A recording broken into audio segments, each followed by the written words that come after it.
identified need within our staff that procurement wasn't consistent across the organisation. So, and also with being new to the organisation myself, identified there were some gaps. Obviously some areas were doing it exceptionally well, but others needed some help. And that had been discussed within our managers group. So it was a staff internal need that was identified.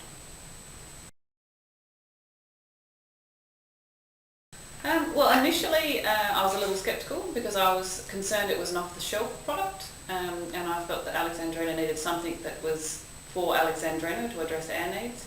But with further discussion with LGA Procurement, identified that it wasn't like that at all, that it was actually clear, tailored, using our own data, enabling us to look at our internal needs and mapping it out. So I was really pleased with what they had to offer.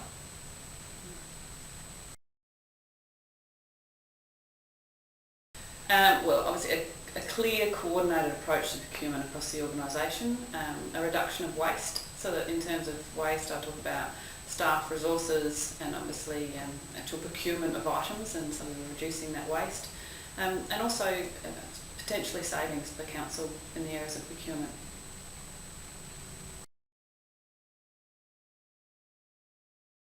We got what we hoped for, just the ability for us to actually generate the data that we needed initially to develop the roadmap.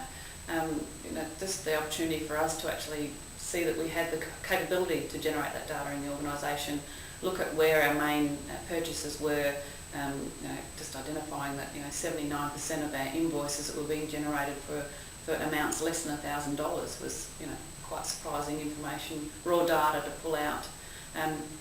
Just that was a real clear surprise for us, and then also to we've been able to develop clear roadmaps for us, 6, 12, 24 months. It's a clear plan that the organisation can follow in terms of implementing good procurement practices.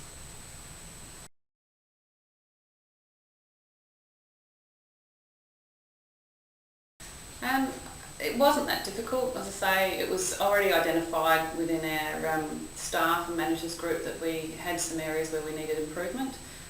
We brought in all our key stakeholders, so everyone that had some sort of role in procurement, we involved them in the roadmap.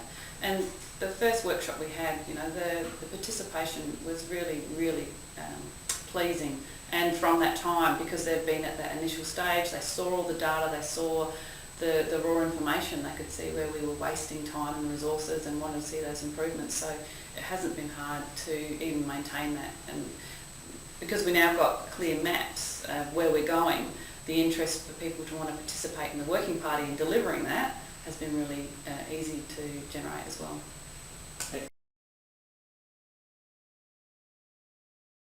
Yeah, definitely. Given that we've been able to tailor it to our needs, gives you a clear process.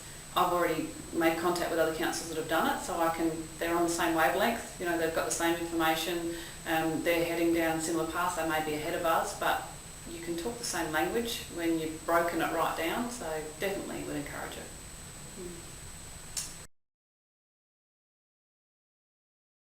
We only started last October, so we've obviously implemented and endorsed our plan. We've got a clear policy now that's been through our audit committee and our council. We're communicating that to staff. Our working party's formed. We're well into our first 6 months of tailoring our templates and procedures.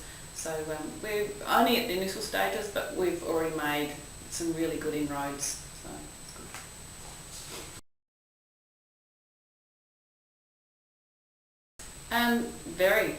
Very much. They're really important. There's some great opportunities for us to collaborate in terms of resource sharing, but also identify where they've made some errors and have learnt from it, so we can not make the same mistakes. Look at the savings that are available. And my initial investigation was to actually talk to other councils who had actually been through the roadmap. So I see that as key as we move forward as well.